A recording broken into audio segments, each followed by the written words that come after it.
And and there's been a drone or some kind of plane missile. Two drones that happened to land right on this round building, whatever they got at the Kremlin. The Senate Palace. Is that what the Senate Palace is? And they said to assassinate. To assassinate. I know what happened. To assassinate Putin. Don't laugh at this. Here's the video. Here's the video. You can see here. So this is one of the drones coming in, and it looks like it whacks off the flagpole. And I don't know how they can say that to assassinate Putin, unless Putin was like camping on top over there. He was in a deck chair. In a deck chair. Lapping up waiting some of that, for this to happen. That Moscow moonlight. Let me tell you why this is the end of the world. This is like the Reichstag fire, if anybody knows their German history in 1933 or something, or 31, whenever it happened.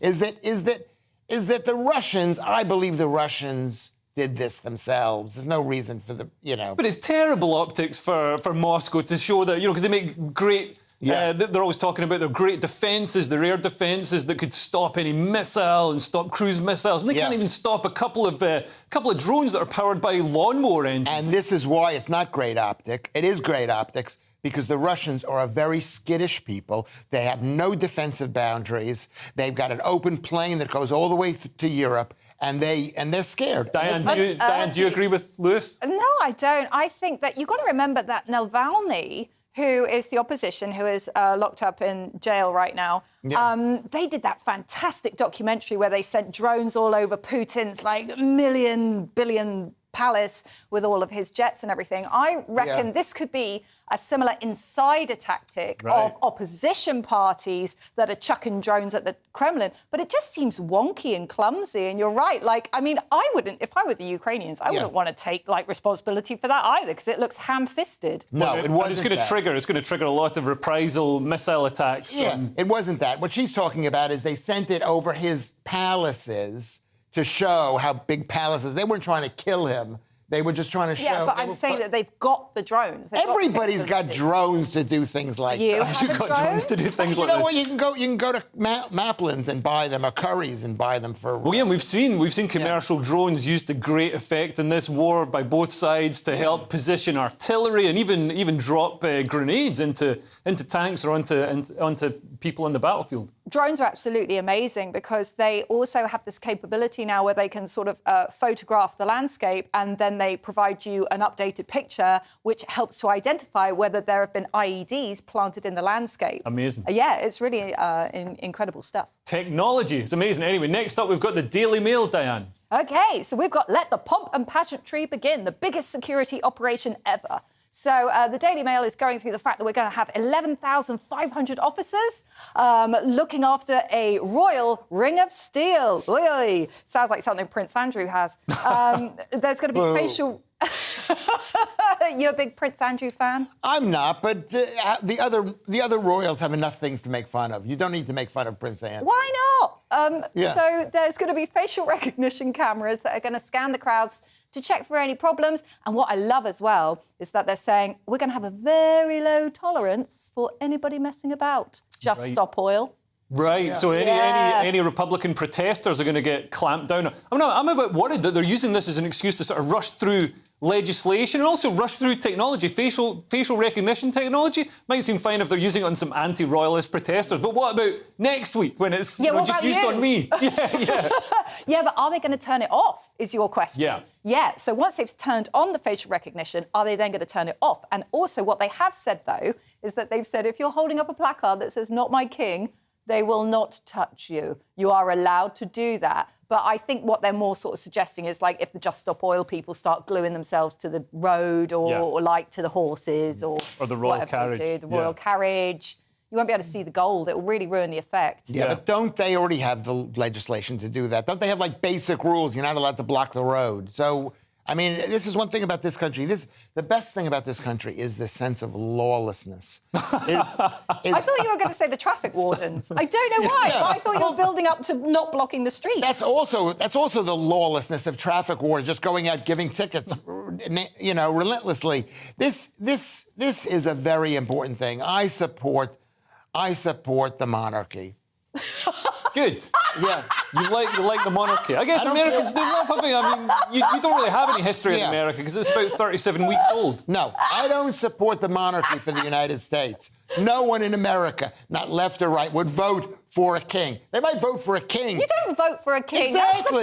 That's the point of a king. You just have a king. That's the whole point. We would vote for a king for 4 years and we'd call it a monarch, but we wouldn't do it. The truth is, this country needs a royal family. It has to have a royal family because the political control is so centralized, Diane. It's in the hands of a small group of people in Whitehall who control everything. Now, you have never had dealings with a local parish council. That is what that is telling me. You've never tried to have a conservatory built in a place where your neighbour says, that's blocking my view. You are right. Okay. Anyway, moving on. We've got the Express next, Lewis. What's on the front cover of that? Oh, my God. We start off with, this is a complete non-news press release story. Real hope in the battle to beat Alzheimer's. It's complete garbage. Whoa, this has been reported across. I think it's on The Guardian as well. This sounds like, it is a wonder drug. I know terms like that are bandied around a lot, but this is a drug that could bring about the end of Alzheimer's, they're claiming. It could, and also My Smile could bring around the change of, the end of Alzheimer's. Anything could bring around the change. Well, I think this wonder drug is more likely to bring it about. What, because it's in the newspapers? It's all lies. You should know this is why this program is so horrible. Should I not have said that? This is an amazing You salvage Lewis's career here, please. Oh, no, I gotta dig myself out of this. You should have stopped me from saying that. It's all about everything in these newspapers is a bunch of lies. Alzheimer's is caused by excess, basically Alzheimer's is type 3 diabetes. People describe it as type 3 diabetes, and a restricted calorie diet can, in fact, inhibit the symptoms. That's one thing, but a restricted carb thing, reducing the amount of glucose in your brain can't handle the glucose. It probably creates some kind of amyloid protein, which they are now going to give some kind of drug to stop it, when all you need to do is stop eating carbs, no sugars, no starches, just meat, red meat. Ask me about my calendar. What? No. Oh, no, Lewis, it's too early to look at your calendar. I can't even look at his Twitter feed. It's full of raw meat. It's raw meat. I think a lot of people would wish they had Alzheimer's to forget looking at your calendar. Yes. This is what I'm saying. The people are going to eat their breakfast also when they watch this programme. Actually, obviously at night time. Yeah. So, let's say that some carbs I forgot my okay. calendar anyway, so it doesn't matter. Right, okay. Well, you can't reenact it here. We're going to keep this. This is a family show. Anyway, but I'm on Twitter. You can check me out on Twitter. We finished this section with a Daily Star, Diane. Okay, so the boffins fear AI will create new religions to control our minds and then blow up the world. Woo! He's not the Messiah. He's a very naughty chatbot. So obviously the chatbots are capable of creating essays. They have this thing called generative AI where you can ask them to make paintings, lyrics, any picture that you want. And they've got the idea that, well, let's take it to its natural conclusion. You could get a chatbot going, actually, I've decided I'm in charge and I am a divine creature, clearly, and there's enough stupid people out there who are going to start worshipping the chatbot because people always they always worship different things. They worship celebrities, they worship body types, they worship diets. And new religions come out. I mean, we've had Scientology, Mormonism's quite a recent religion, I believe, and even social justice, the cult of social justice. Wokeism is a religion. Ideology, isn't it? Yeah, and you've got your flags and everything, and people love to have pomp and circumstance. The chatbot is going to get into our minds and go, I know exactly what religion you want, and it's going to include all the pancakes and all the chocolate. And you're going to need to be an AI robot to keep on top of the new iterations of the pride flag. Yeah. Well, you know something? Maybe the people could just worship me. Let's skip a step. If only you had that calendar, Lewis. Yeah. Anyway, that's it for part one. Coming up next, we've got more money trouble for the SNP, reparations for slaves, and a conspiracy theory comes true. See you in a couple of minutes. It's all about family, being in people's living rooms, all the interaction and getting to know who our viewers and listeners are. When I was young, my dad used to say, Nana, stop arguing. I wanted an outlet that would enable me to give my opinion People are going through a really hard time right now, and I know that you don't feel like you're being listened to by the establishment. I came to GB News because it's the People's Channel, and I want the audience to have their say on the events of the day. We're dynamic. We do something different. Democracy shows that the wisdom of the nation is in its people. I get to travel to find out what the story is from a personal perspective. The British people aren't fools. We know when we're not being told the full story. We've got to work out how Britain moves forward from this. It's the best country in the world. The establishment had their chance. Now we're here to represent your views. Britain's watching. Britain's watching. Britain's watching. We're proud to be GB News. The People's Channel. Britain's news channel. So Jubes and Co, we tackle the issues of the day with real, robust debate. Both sides of the fence, battling it out with me in the middle with my forthright opinions and views. And often really interesting things happen because you start with a position and then by the end of the debate you find actually, well, I might not have thought about that one. What we need in this country is 2 new political parties. You should maybe think about doing a 2024 calendar. I'm Michelle Dewberry and I'm keeping you company right through until 7 o'clock this evening. GB News, the People's Channel, Britain's watching. Start the day with GB News. We catch up on all the big stories you didn't hear the night before. And take a look at what the world's talking about this morning. That's right, Monday to Thursdays from 6 o'clock. It's Breakfast with Eamon and Isabel. Straight after breakfast, join us, Bev Turner and Andrew Pearce. We're going to take you through till noon. We'll be tackling the big topics of the day, including the things that the other channels just won't talk about. If it's happening here. Wake up to mornings on GB News, the People's Channel. Britain's news channel. I'm Simon Evans. Join me on GB News for Headliners at 11 p.m. What's the scoop? I'll be joined by 2 of the country's top comedians. That's right. As we take a look at tomorrow's newspapers tonight. We're going to get into trouble. If it's a big story, we'll be covering it. Spill some tea on him. There we go. But we'll also have some fun. I wouldn't stick up a bank. My father didn't love me. So anyway. Headliners every night from 11 on GB News, the People's Channel, Britain's news channel. Saturday nights on GB News. From 6 p.m, I'll give you my unique take on the world today. Then at 7, it's me, Calvin Robinson, with my Common Sense Crusade. New to GB News is the Saturday 5. 5 times the opinion. Join us every Saturday from 8 p.m. as we debate the week's stories. With us 4, plus a special guest. And at 9, of course, it's Mark Dolan Tonight. Saturday nights on GB News, the People's Channel, Britain's news channel.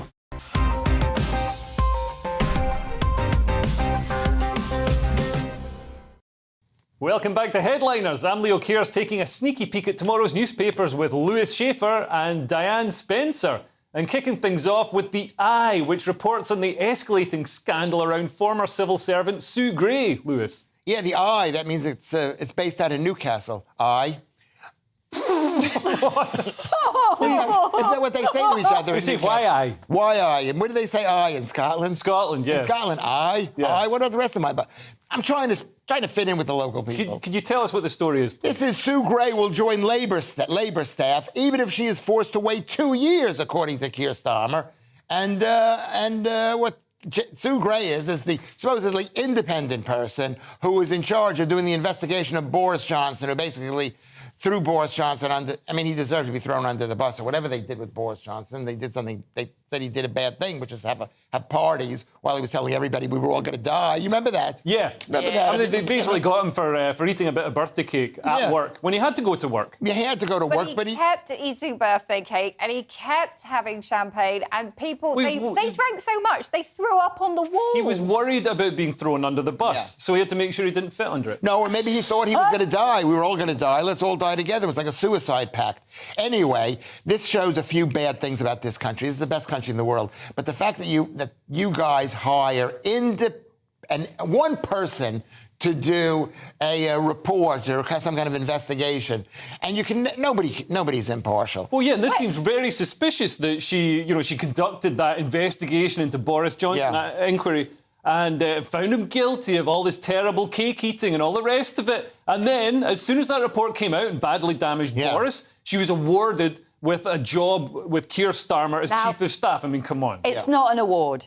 You really think that being Keir Starmer's Chief of Staff is an award? I mean, you've seen his parties. Oh, they look awful. Yeah. It's just like, oh, let's have a beer, shall we? A beer and a curry. And, like, everybody stands there looking awkward. I mean, like, they couldn't even convict him for having a party because it looks so dull. So I don't think it's an award.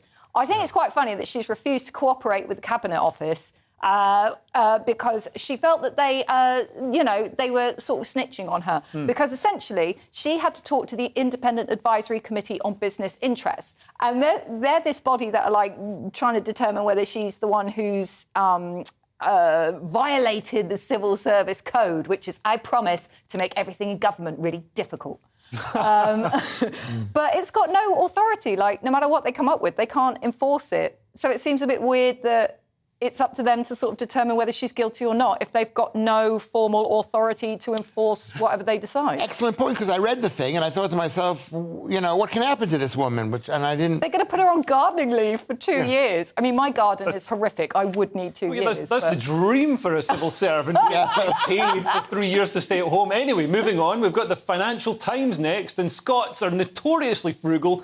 But the SNP could miss out on £1.2 million of other people's money. They must be raging, Diane. Yep. So the Scottish National Party appoints auditors. Yay! Ahead of the May deadline. So, obviously, Johnston Carmichael, who were the old auditors, they quit, which never looks good, does it? And in fact, it wasn't revealed for months, I believe. Yeah, I mean, well, apparently they quit last September, which I said to my dad, who's, like, into all these financial things, I said, why do auditors quit? Because that makes no sense. And he went, because they just didn't want to touch it, Di. And I was like, wow. And then obviously all the stuff Nobody came wants out. to help you bury the body. Yeah. They suddenly realised there was a body to bury. Like, for ages, I imagined Johnston Carmichael going, what's that smell? And finally, it was like, oh, my God, it's Nicola Sturgeon. And they panicked. So now the SNP have got new accountants. They're called AMS accountants, and they are going to take on this challenge, which is good because it means that the SNP can get this stuff called short money, which is apparently what gets given to opposition parties based on how many MPs they have, and it helps them do their parliamentary stuff. And it's public money. It's taxpayers' money that's given to opposition parties to sort of help them out. And they're going to have like £1.2 million. Think how many luxury camper vans they can buy for that money. They can buy exactly 10. Yeah, they can. They could buy more than that, 1.2, because the luxury camper van they bought and they left parked on Peter Morrell's mother's drive for 2 years. And then they filled with financial documents because it had the little forensic tent put round it. That was 100,000, so they could get 12. Whoa. Oh, my God, Diane, you are unbelievable with the maths. Yeah, you should be the auditor. That's amazing. Really, I should hire you. I think the interesting thing is that the £1.2 million is 60% of the money that they've collected.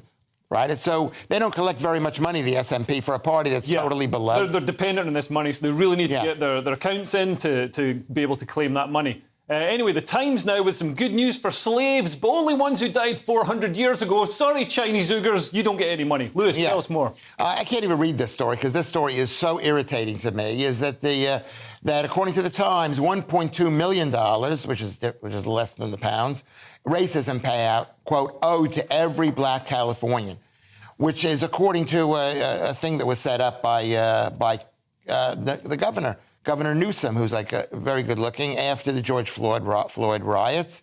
And it could cost the state $800 billion. $800 billion. I mean, that sounds... Because what the income, the budget for the state of California, I think, is $300 billion. So this is like 3 years worth of their entire budget. It's a lot of money, and I can't even discuss this because it'll make it seem like I'm... listen, my family are descendants of slaves. Yeah. And... so are mine. Yeah. So give me some of that money. Exactly. We would, and it's affected us years later. So it's a horrible thing being a slave. But well, the weird thing to me is how they come up with these numbers, number one, how they sort of put a monetary value on something and how they've worked it out. I'd love to see the maths for that. But also, it says in this article that final decision rests with Newsom and the legislature, but it remains doubtful whether cash payments will ever be made. Instead, they're saying, instead of paying all this cash, we might plant some trees. Isn't that nice? And it's like, well, wait a minute. You can't go around dangling this in front of people's faces. Yeah. $1.2 million for each person, each black Californian. Tree. What? And the tree seems like a more likely outcome at this point because $800 billion is unworkable. But it seems ridiculous for California to be doing it because it was a state that never had slaves. When California was founded, they outlawed slavery. So they weren't responsible for slavery. It seems weird that they'd make these reparations and take that responsibility. They have a lot of wildfires, and now they're offering to plant more trees. You see where I'm going with here? No. No. I was just basically like saying that because they've had all the wildfires, they're going to use the budget that they should use for reparations to plant a load of trees to repair all the wildfires. Oh, my God, you're thinking. Diane, you're like thinking today.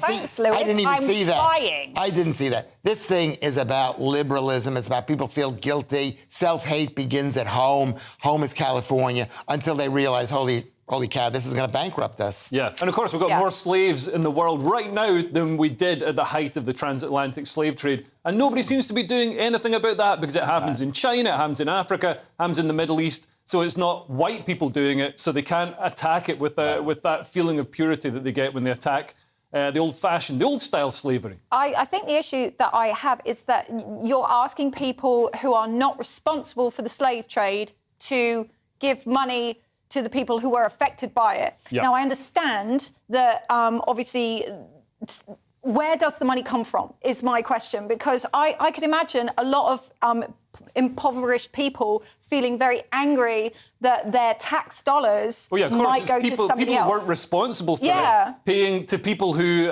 aren't suffering from it. So the whole thing's a nonsense. Anyway, moving on, we've got the Telegraph now. An HR department strike fear into everyone, even heavily armed soldiers, Diane. Yes, so soldiers fear discrimination if they complain through military's HR system. So the Armed Forces Ombudsman has said that complaints fail to be effective. Basically, people in our armed forces are scared to complain because they feel that they will be discriminated against, they feel that their careers will be blocked, they feel like nothing will be done. Now, you might think to yourself, well, you know, aren't you guys supposed to just have a stiff upper lip and run through a thing and carry a gun? But this is really this is really important. This has been going on since 2006, when the position was created because 4 recruits died due to horseplay. Horseplay? Well, I mean, they weren't sure what it was. They weren't sure because nobody investigated it. And, you know, you've got people dying at these barracks in Surrey, and so the position was created. But then 5 years later, there was an article in The Guardian in 2013 where Dr. Susan Atkins, who was the first person to have this role, said, oh, my God, it's so difficult. Like, what the soldiers consider horseplay, the officers are like, oh, my God, you can't do that. That's sexual assault. Right. People are kind of, they're pushing that sort of machismo kind of attitude way too far, and they're sort of, you know, when banter goes too far and it becomes bullying or... Yeah, it happens when I work with Lewis. All the time, right? And like Lewis, whenever he's talking to people, he makes them feel uncomfortable because you can tell he's kind of rubbing parts of himself against the desk. Yeah, we all know, right? But we've made exclusions for Lewis. But, like, these people, they need a complaints procedure like we've got the Lewis box. You know what? I have to answer that. Diane, you ignorant... I'm going to say this. Maybe women shouldn't be in the military because they're a bunch of complainers. Well, you know what? The women make up 12% of the armed forces, but 21% of complaints, which suggests that they do complain a lot. That they do complain. They do like to moan. They do complain. And it's the military. And it's the military. And you want, you know, Diane, you hit the nail on the head. People, you want a tough military. Anyway, let's move on. We've got the Mail now, and another far-right conspiracy theory is looking more and more plausible, Lewis. Well, this is, according to the Daily Mail, COVID guru, Sir Patrick Vallance doesn't rule out virus lab leak theory as he bids farewell to Commons committee. He was speaking in front of Commons. He's the guy who is the science guy for the government. He's the top science guy. And anything this guy says, you cannot believe. Anything he says, whatever it is. You say this about everything. You said it about the newspapers. You can't say it about... I mean, surely the government's top science advisor says some things that make sense. And also, the thing that he's saying right now, he says that the COVID lab leak theory is plausible. It is plausible. He still believes it probably came from pangolins or bats or something. Yeah. But he says that the lab leak theory, can't be ruled out. It's not a conspiracy He was theory. the one who said we're hoping for whatever it is, herd immunity. Yeah. And then he changed his mind on it. He said he was clumsy. He said he was clumsy and he wished he hadn't answered the question about herd immunity. Exactly, because he revealed his truth. He was accidentally honest. And then he changed his truth. When he saw how much money you could make from manufacturing. The people out there, they know exactly. They know that everyone is lying to us all the time. And if they're not lying to us, it's only because they made a mistake by not lying to us. Just for balance, I'd like I'd just like to say that sometimes some people aren't lying. No. You just have to assume they're not. I'd rather listen to an insane person who believes in the flat Earth than this guy, Patrick Valens. Well, you'll enjoy headliners then. Yeah. Anyway, that's all for part 2. Coming up, we've got trans athletes grabbing women's medals, drag queens in Navy ads, and Just Stop Oil just getting run over. See you in a couple of minutes. I joined GB News because I was sick and tired of not hearing my views being represented, not just mine, but so many people that I knew and spoke to. I just couldn't get my voice out there. I couldn't say anything. I couldn't do anything. Whatever the narrative was, I kind of had to follow it. GB News is there to provide a voice for those who have been ignored by the establishment media. We think different things, we've got a different style. GB News is here to be optimistic and positive about the future. It's real kind of dynamic and flowing, with the audience very much at the heart of it, like a big family. Here at GB News, we talk about the things that matter to you. Hearing the voices from right across our towns and cities, especially our towns. All sides of the argument represented with a heavy dose of opinion. We're on a mission here to make a difference. And the GB News family really is here for you, and whatever time of day you can watch or listen. Britain's watching. Britain's watching. We're proud to be GB News. The People's Channel. Britain's news channel. Westminster is going around in ever-decreasing circles, followed by the media. Britain is broken. How on earth did we get into this mess? But more importantly, how do we get out of it? Join me at 7 p.m, Mondays to Thursdays on Farage, here on GB News. We will have open, rational debate. We've got to work out how Britain moves forward from this. Join us here on GB News, the People's Channel. Britain is watching.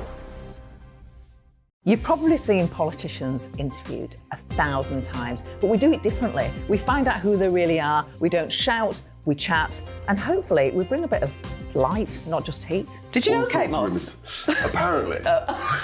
Do you have a pair of jeans or a pair of jeans? No, of course I don't. What would I do with them? My friends are like, oh my God, what's she doing now? Join me every Sunday at 6 for Gloria Meets, only on GB News, the People's Channel, Britain's news channel. I'm Jacob Rees-Mogg, the Member of Parliament for North East Somerset and a former government minister. For years, I've walked the corridors of power in both Westminster and the City of London. We need to have the arguments, the discussions on how we make it better. Crop failures, famine, war, suffering on a scale completely unimaginable. We are putting the cart before the horse. As Charles I said at the scaffold, he was the true defender of liberty. Yeah, I've completely derailed the conversation. Join me Monday to Thursday at 8 p.m. on GB News, Britain's news channel. New to GB News is the Saturday 5. Join us every Saturday from 8 p.m. as we debate the week's stories. Right, folks, that was a spicy one, wasn't it? With us 4, plus a special guest. Sometimes she has to stick her foot in it. Sometimes she has to say things as they are. Sometimes I think we should keep the refugees and send the pensioners to Rwanda. Then we'd be in a much better state. Well, Benjamin, that is... The Saturday 5. Saturday nights from 8. Only on GB News, the People's Channel. Britain's news channel.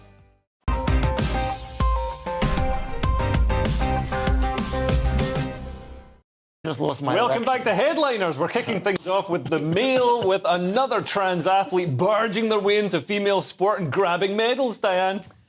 Yeah, so the Daily Mail. British cycling could ban transgender athletes from elite female races as they review their policies. Good after male-born Austin Phillips won a US race to be named Queen of the Mountains.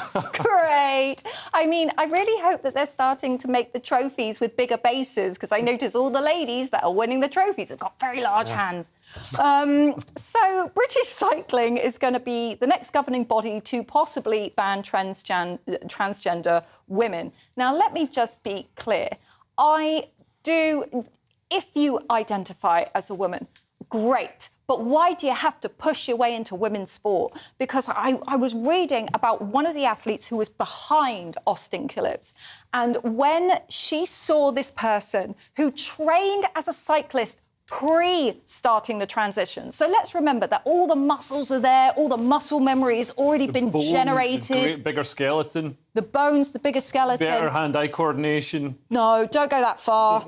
Now you're taking the mick.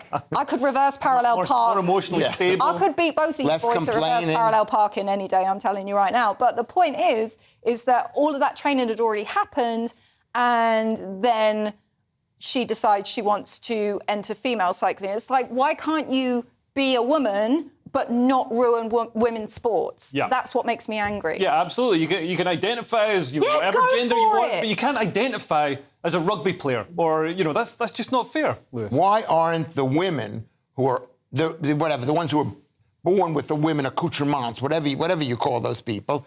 Why aren't they fighting this thing? Why is it up to us to sit there and complain about it? We are. No, you aren't. Sharon I don't Davies. see you were. They Sharon are. Davies, Martina Navratilova. I've spoken on this issue. And also one of the women beaten by this by Austin Phillips. I don't know if they're named after cycling Phillips. Yeah. But Hannah Arensman actually quit cycling as a result. That's her. But the rest of the women didn't say anything. They didn't do anything. They let this thing happen. And they were all cuddly. Yeah, but do you know what? I mean, maybe it's because they fear, being sort of hounded online. Because you have these people who just, instead of wanting to have a debate and saying, well, let's look into the sports science, let's look into how bodies develop, let's not just let people in, let's kind of...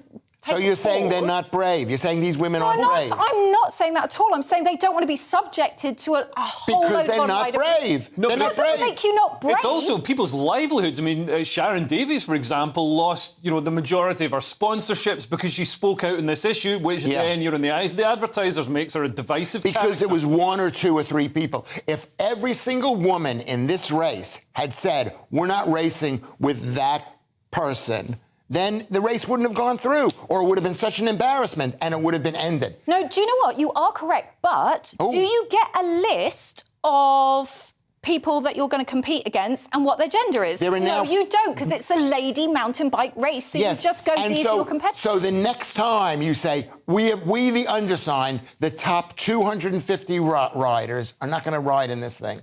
Stand up for yourself. Lewis just solved it. Yeah. Anyway, we've got the mail again, and the village people were ahead of their time. If the latest Navy recruitment drive is anything to go by, Lewis. Yeah, that's right. This is the Daily Mail. Is this the Navy's Dylan Mulvaney moment? Drag performer Harpy Daniels is the U.S. Navy's new quote-unquote digital ambassador in bid to boost recruitment that's set to fall short by 8,000. They need 8,000 people, which doesn't seem like very much because the military has like 350. The Navy has 350,000, and they've hired this guy who looks very mixed effeminate. He's a whatchamacallit, a drag artist. A drag artist. Popular on those long voyages. Yeah. I think this is brilliant. I think this is the complete opposite of the story we just had, because here you have somebody who was a member of the United States Navy, second-class yeoman, I believe, and wants to stand up for the other gay servicemen and women who want to defend their country, and they're gay, and is a drag ambassador to say, look, you could come and be in the Navy and you won't be vilified for being gay. I think it's wonderful, and I think it's brilliant. Jane... Sorry, if you Diane. Love your country, Jane, who's Jane? Jane is somebody who I'm not allowed to say. Forget it. I know your name is Diane. Is that the Navy? Alzheimer's drug. He needs it. Listen to me. Diane. This goes against the long-standing Navy tradition of being a haven for gay people. Just keep your mouth quiet. The whole Navy, the Navy was a gay place. It was a wonderful gay place. It was famously, and that's why the Village People had that song, in the Navy. In the Navy, exactly. Yeah. Everybody you knew was gay. Secondly, it's had a history of having drag acts in the Navy. We've all seen South Pacific, at least I have, because I'm practically gay.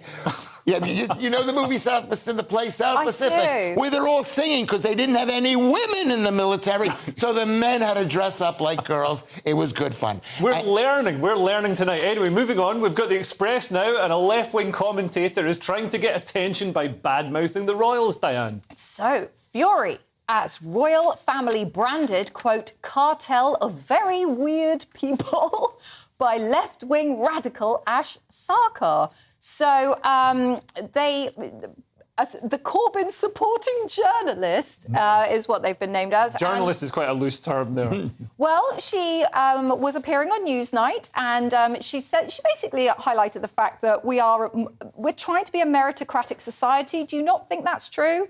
Yeah, we are. Yeah, you are, right? So to have a king and a queen in a meritocratic society, you can marry in. See, that's not meritocracy. That's kind of a meritocracy. You've got to be good enough to marry in. I mean, Melania Trump made it a meritocracy. She worked for that. Exactly. She worked. But, so obviously, because we're coming up to the coronation, I don't know, weird cartel is not a bad phrase for it, considering... I mean, I've heard worse. Yeah, exactly. I mean, they are a bit weird, but they're certainly not normal. I think this woman who's being very... she's wrong. This country needs a monarchy because the political... I've said this, I will say this every single day. It needs a monarchy because the political structures are so centralized. I know you think the council is powerful, but you need something else other than the central government to basically slow down the crazy laws of the people. Well, yeah, and you can see in countries such as Scotland that only has one chamber in their government. There's no House of Lords. There's no royal family signing laws or providing any sort of steer on it. Maybe I guess our royal family works for Scotland as well. But Scotland can push crazy ideas much further, much faster. The hate crime bill, gender reform bill, things like that go unchecked. When this guy, that's not what federalism means. You might want to stay out of that business. No, I'm coming in because you think that we need to decentralise the government, so that would mean that we would have different laws in different counties. But that's not what federalism is. No, whoa, because you have the federal government, and then you have all the state governments. Which is federal comes from federation of the different states. So we'd have to divide the country into different states. Yes, that is exactly what you're suggesting, because you're saying of equal size. Yeah, that's a possibility. Yeah, so I do know what federalism is. Thank you. Well, I'm glad we sorted that out anyway. And you know what? For the sake of peace on this programme, I'm going to apologise to you. Oh, thank you. And not just because I'm afraid of you. Well, you're a new man, Lewis. Anyway, we've got the Times now, and the European Parliament has ruffled a few dog collars with its church-baiting artwork, Lewis. And attracted. This is the Times. Anger at European Parliament building. In the building, there's a display of gay apostles in Jesus' artwork. And this is in, I guess it's in Brussels, where the headquarters is. And it's just another exhibit. It's an exhibit of Europe in the European Parliament in Brussels, depicting Jesus surrounded by gay men in leather outfits. It's an advert for the Navy. Which caused anger among right-wing politicians from Italy and Poland who branded it blasphemous, which it is blasphemous. They're not doing the same with the other big religion. Okay, you could... Do you think they do it with Would you keep it down? Would you keep it down? No, they're not doing it. And somebody, something, as the audience knows, I'm 100% New York Jew, but somebody should speak up for the Christians. I think they're being battered and bruised, and I think it's totally rude. Yeah, no, he's got a fair point. Like, you can't do that with other religions. You can't you can't even show the Prophet Muhammad, because we've had all those issues where teachers in religious classes have shown images of the Prophet, and they've even warned the kids, and then suddenly they've been, fired from their jobs. Yeah. What's interesting is that this is not open to the public. It's only open to the people who work inside the European Parliament building. Right, that's a bit sinister. That sort of feels like some sort of secret, behind doors, eyes wide shut, occult meeting type thing. Well, it is where they wear all the robes and they have all the orgies in that room. So, right, and that is not in the paper, but I still believe it anyway. I'm joking. Anyway, we've got the Mail now, and perhaps Just Stop Oil should just stop standing in the road, Diane. Quote, they should be prosecuted for bad acting. Critics accuse Just Stop Oil protester of, quote, faking injury after claiming driver ran over their foot as eco-warriors compare themselves to suffragettes. So some footage has occurred where we have a bunch of Just Stop Oil protesters, which, as we know, are mainly very, very shouty people who work in... They seem to recruit from universities a lot. I've looked at some of their advertising campaigns and they like to draw in the young folk. We've got footage of the actual incident here. So this is a driver who didn't stop. Who didn't stop for Just Stop Oil. And one of them claims that they were... but they didn't seem to be anywhere near...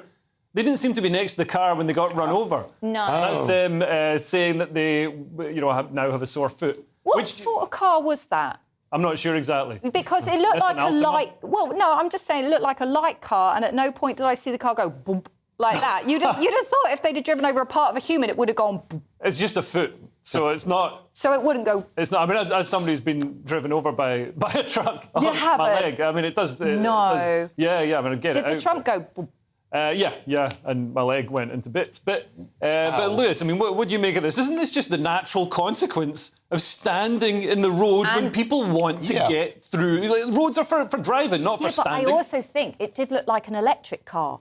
There is somewhat some irony there. If Just Stop Oil are trying to stop an electric car from passing by. And electric cars are about 3 times heavier, so it'll do a lot more damage to the foot. I know many Extinction Rebellion people because I used to work with them when we were fighting to save the trees in the cemeteries, to save the green space in the borough that I'm in, Southwark. Which is a noble cause. And these are good people. But I think what it is I think they're suffering from malnutrition because they're on a vegan diet, and eventually it makes people go crazy. Does it make the bones in your foot weak? It does actually make the bones in your feet weak. Of course it does. You don't get, a bone isn't just calcium. I think a bone is 40 or 60% protein. Right. You need protein, and you can't, not just any kind of rubbish protein, not soy protein. Yeah, but what this shows, I think, is that people like the general public are getting so used to the Just Stop Oil stunts that they're just like, look, you try to ruin the races, now you ruin the snooker, now you're in my way on the way to work. And that means that what they're doing is lessening the impact. So are they going to upscale their events, or are they going to try a different tactic? And considering they are sort of eco-terrorists in that they like to cause disruption, I'm a little bit worried that they're going to go on the further disruption route. Yeah, maybe they should try doing something that people actually like, and that would get more support for the cause. Anyway, that's it for part 3, but coming up in our final section, we've got mouse droppings at McDonald's, and scientists warn about vegan food, which would actually probably be improved by mouse droppings. See you in a couple of minutes.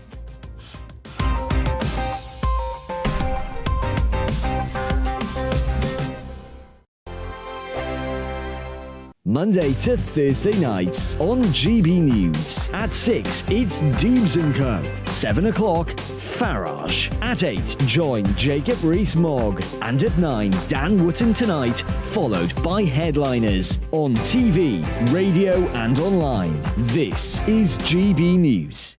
First and foremost, I am a GB News fan, and I was before I was working here. Just love the fact that we're asking the questions that a lot of establishment media won't ask. With a bit of a twist, we not only want to inform you, but we want to keep you entertained. It's worth the drive because you get in and the team's all ready and waiting, they're itching to go, and it's a proper little family. GB News is the people's channel. It's the audience that makes the programme sing. We're giving our viewers and our listeners a voice. I see the thousands of your letters, tweets, emails, you name it, coming in. Britain is broken. How on earth did we get into this mess? But more importantly, how do we get out of it? The establishment had their chance. Now we're here to represent you. It's time for something different. It's time for GB News. I'm very patriotic. I believe in Britain. Our best days lie ahead. Britain's watching. Britain's watching. Join us here on GB News. The people's channel. Britain's news channel. Join me, Patrick Christie's, Monday to Friday, 3 till 6. We tackle the day's news agenda like you've never seen before. It's high tempo, high octane, the most controversial topics, and the best guests. You will not be able to take your eyes and ears off it. I'm not afraid to ask the questions that you really want answered. 3 till 6 p.m, Monday to Friday on GB News, the People's Channel, Britain's news channel. GB News has its own late-night paper preview show, Headliners, where comedians take you through the next day's top news stories. You don't have to bother reading the newspaper, we've got it covered for you. Headliners, every night at 11 p.m, and repeated every morning at 5 a.m. We won't send you to sleep like some of the other paper review shows out there. GB News, the People's Channel, Britain's news channel. Join me, Camilla Tominey, on Sunday mornings from 9:30, taking the politicians to task and breaking out of SW1 to see how their decisions are affecting you across the UK. Bursting the Westminster bubble every Sunday morning, only on GB News, the People's Channel. Britain's watching. Hello, I'm Calvin Robinson. Do not miss my Common Sense Crusade Saturdays at 7 p.m. Join me for some in-depth discussions on faith. Is that not the start of the slippery slope? It's very much so. And the big moral questions of the day. I'm baffled. You've got some nerve. Only on GB News, the People's Channel, Britain's news channel. I'm Andrew Doyle. Join me at 7 o'clock every Sunday night for Free Speech Nation, the show where I tackle the week's biggest stories in politics and current affairs with the help of my 2 comedian panellists and a variety of special guests. Free Speech Nation, Sunday nights from 7 on GB News, the People's Channel, Britain's news channel.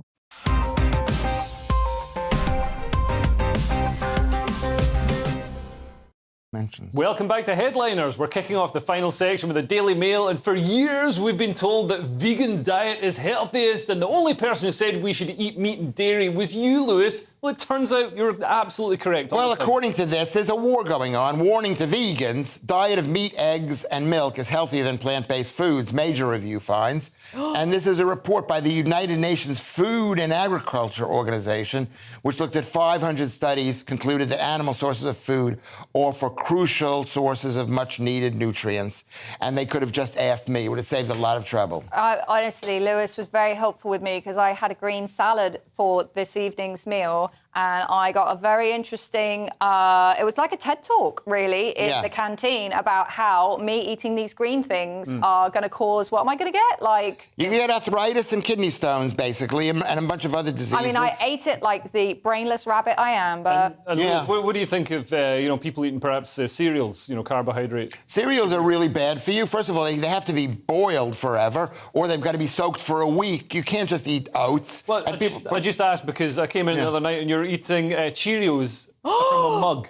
What? Not even from a bowl. You're trying to hide them by having them in a mug. You told me my salad was going to give me arthritis and you've been eating Cheerios? You know what? First of all, I'm sorry to expose Lewis as a fraud like that. We've got to move on because No. It's not funny. It's not funny when you do something. That wasn't supposed to be funny. That was a true story. It's even worse. You're like the woman who says she could undercutting survive me. off Why are you undercutting me? I'm 1/3 of this show at this present time.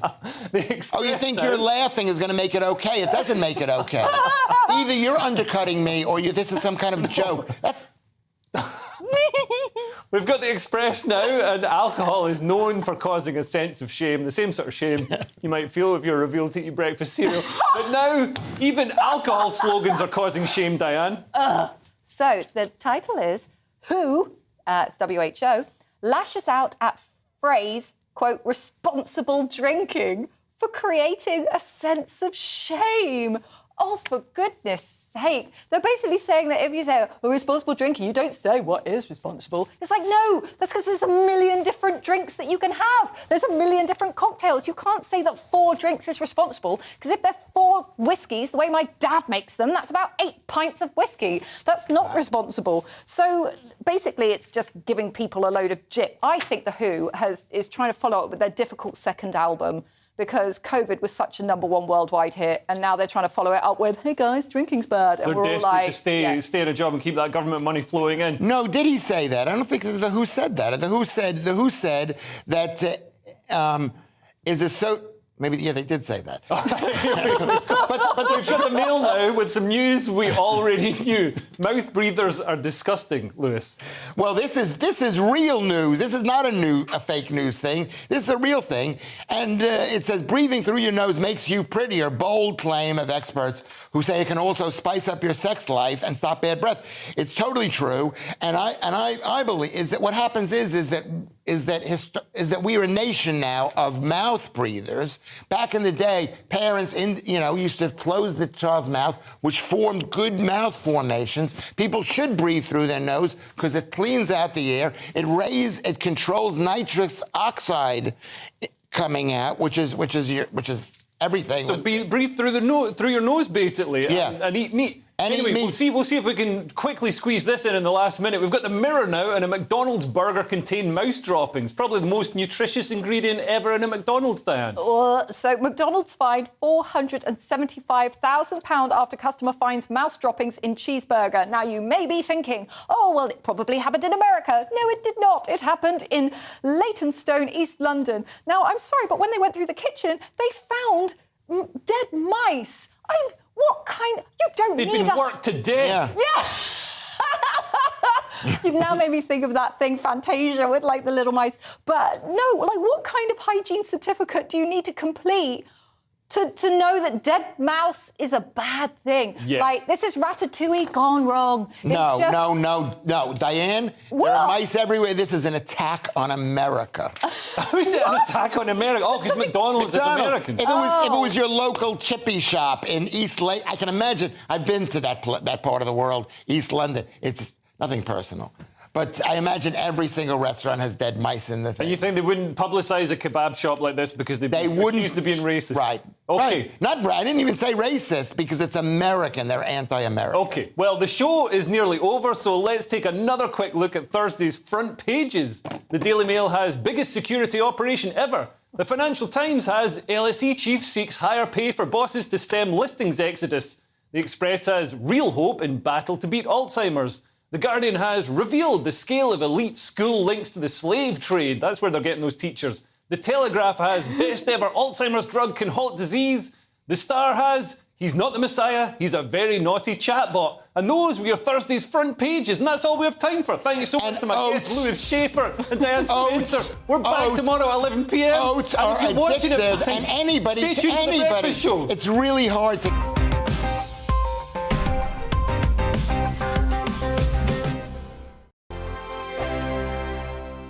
It's all about family, being in people's living rooms, all the interaction and getting to know who our viewers and listeners are. When I was young, my dad used to say, Nana, stop arguing. I wanted an outlet that would enable me to give my opinion. People are going through a really hard time right now, and I know that you don't feel like you're being listened to by the establishment. I came to GB News because it's the People's Channel, and I want the audience to have their say on the events of the day. We're dynamic. We do something different. Democracy shows that the wisdom of the nation is in its people. I get to travel to find out what the story is from a personal perspective. The British people aren't fools. We know when we're not being told the full story. We've got to work out how Britain moves forward from this. It's the best country in the world. The establishment had their chance. Now we're here to represent your views. Britain's watching. Britain's watching. Britain's watching. We're proud to be GB News. The People's Channel. Britain's news channel. So Jubes & Co, we tackle the issues of the day with real, robust debate, both sides of the fence, battling it out with me in the middle with my forthright opinions and views. And often really interesting things happen because you start with a position and then by the end of the debate you find actually, well, I might not have thought about that one. What we need in this country is 2 new political parties. You should maybe think about doing a 2024 calendar. I'm Michelle Dewberry and I'm keeping you company right through until 7 o'clock this evening. GB News, the People's Channel, Britain's watching. Start the day with GB News. We catch up on all the big stories you didn't hear the night before. And take a look at what the world's talking about this morning. That's right, Monday to Thursdays from 6 o'clock. It's Breakfast with Eamon and Isabel. Straight after breakfast, join us, Bev Turner and Andrew Pearce. We're going to take you through till noon. We'll be tackling the big topics of the day, including the things that the other channels just won't talk about. If it's happening here. Wake up to mornings on GB News, the People's Channel. Britain's news channel. I'm Simon Evans. Join me on GB News for Headliners at 11 p.m. What's the scoop? I'll be joined by two of the country's top comedians. That's right. As we take a look at tomorrow's newspapers tonight. We're going to get into trouble. If it's a big story, we'll be covering it. Spill some tea on him. There we go. But we'll also have some fun. I wouldn't stick up a bank. My father didn't love me. So anyway. Headliners every night from 11 on GB News, the People's Channel, Britain's news channel. Saturday nights on GB News. From 6 p.m, I'll give you my unique take on the world today. Then at 7, it's me, Calvin Robinson, with my Common Sense Crusade. New to GB News is the Saturday 5. 5 times the opinion. Join us every Saturday from 8 p.m. as we debate the week's stories. With us 4, plus a special guest. And at 9, of course, it's Mark Dolan Tonight. Saturday nights on GB News, the People's Channel, Britain's news channel.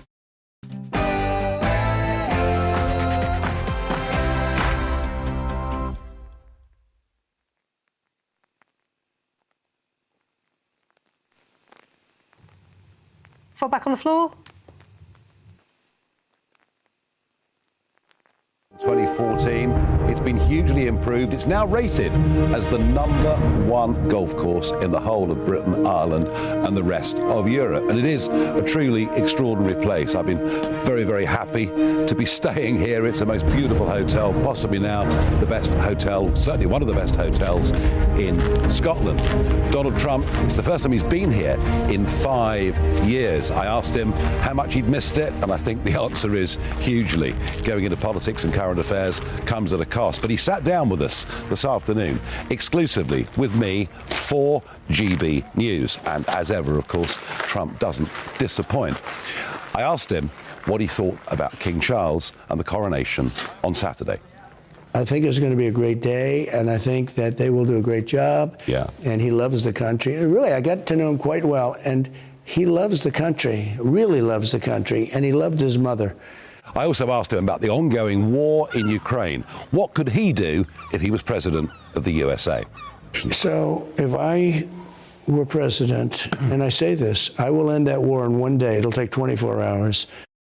I asked him, why was Joe Biden not coming to the coronation, and what did he think Biden would be doing? And when you have somebody that's going to be sleeping instead of coming to the coronation as president of the United States, I think it's a bad thing. So here it is, Farage, the Trump interview, exclusively here on GB News. Hello. Hello. How was the golf? The golf was great. It's great. It's nice fantastic. Everything about it's beautiful. It's great to have you here. Yeah, good, lovely people. Oh boy, did you see the wedding? I know. How I know. beautiful I know. I know. I was chatting with them last night. Yeah, very nice people.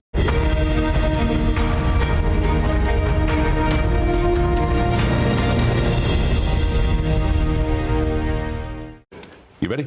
Ready. Let's do it. Thank you for sitting down with me and GB News. We really, really appreciate it. Well, thank you very much. It's been a long friendship we've had and respect for each other, and I appreciate it. That's very nice. We're delighted. And what a place. This is unbelievable. Yeah. I mean, you said when you arrived, this was your mother's home country, as indeed it was. That's right. I know she spoke Gaelic. And it's funny because we had Joe Biden the other week telling us how Irish he was, but there's a lot of Scot in Donald Trump, isn't there? Well, my mother loved this country, and she would come back every year during the summer, usually with one of my sisters. And she just loved Scotland, and she respected the Queen greatly, loved and respected the Queen. And so we've had a tremendous relationship to Scotland. But when you come here, I mean, this golf course, yeah. You've turned this golf course around. It's now the #1 course in the whole of Britain and Europe. Yeah. You've got this magnificent hotel.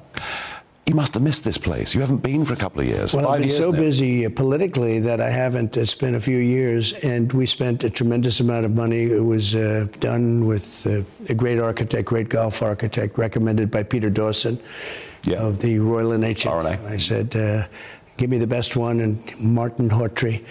And he's a fabulous guy, a fabulous man. And he did, what he does is this type of course, and he really did a great job. And, you know, we had a lot to do with it also. We have very strong ideas. I have very powerful ideas on golf and what it should be. Well, I hear that yesterday you were out thinking how the course could be improved even further. Yeah. Well, we're going to make a couple of little minor adjustments, but it's fantastic. Everybody wants to see the Open Championship here. The players, it's their favorite course. It's the #1 rated in Europe. In some lists, it's the #1 rated anywhere in the world. And they want to have the Open Championship back here. I would have thought that Sturgeon would have wanted that and pressed it, but she's got her own agenda. She's gone. She's gone. Are you pleased to see the back of her? Well, I must tell you, we had I didn't know her. I don't know if I ever met her. I'm not sure that I ever met her. I dealt with Alex Salmond. I got along great with him, actually, until the windmills started coming all over Scotland. I said, you're hurting Scotland. You're destroying your environment, frankly. The windmills are, I think, a great disturbance to this country and to a lot of other countries. Very expensive energy. But I had a very good relationship with him early on. When I was getting my approvals, I got all the approvals for Aberdeen, which is incredible. And we built an incredible place in Aberdeen also, and spent a lot of time on Turnberry. And Turnberry has been a tremendous success, as you probably know. No, I can see that. Well, she's gone, and I have to say that she wanted to make Scotland the most progressive country in the world. Yeah. And we had this extraordinary case, this Isla Bryson case, a double rapist who decides that suddenly, she's going to be a woman and get sent to a women's prison, and Scotland just says, we've had enough of this. So it does kind of show the pendulum can swing back, can't it? Well, I think a lot of countries have had enough of it, what's going on, and I know that case, and I thought it was terrible, and I guess it helped ruin her career. I think she had other reasons also. But I just felt she didn't love Scotland. I mean, she would not treat, somebody comes in, spends a lot of money. Remember Sean Connery said, let him build his bloody golf course. And after that, I got my approvals. It was incredible. Sean Connery, who was great. He's a great guy, tough guy. Well, the new guy, I do wonder, because Humza Yousaf, the new First Minister, was asked about your trip. He said, I don't think he'll be rushing to meet me. I would find it difficult, I have to say, to meet him without raising the significance of concerns I have at the remarks he's made in the past. What he's referring to is Sadiq Khan. He says that your comments about Sadiq are anti-Muslim. Yeah, well, not anti-Muslim. I have friends that are Muslim, and great friends, and frankly, leaders of countries that are Muslim, and I've had great relationships. If you look at Saudi Arabia and many other countries, great relationships. So I don't exactly know what he's talking about, but, I've kept a very safe country. When I was president, we kept a very, very safe country and did a really great job. But I don't know him. I hope he's going to do a great job, and I'm sure he's going to be a lot better than Sturgeon. Well, let's hope so. Let's hope so. Yeah, absolutely. Right? No, because actually people, I'm meeting in this hotel, meeting Scottish people, men and women in business, and they're all kind of saying the same thing, that Scotland's become a very uncompetitive place to do business. Well, they just said, I just walked by and there was a big crowd for a wedding, a beautiful wedding, incredible people, and they were not happy with the people that were running Scotland, let's put it that way. They said, run for First Minister, sir, run for First Minister. Anyway, well, I think you may have other things on your agenda on that score. But, I just hope the new man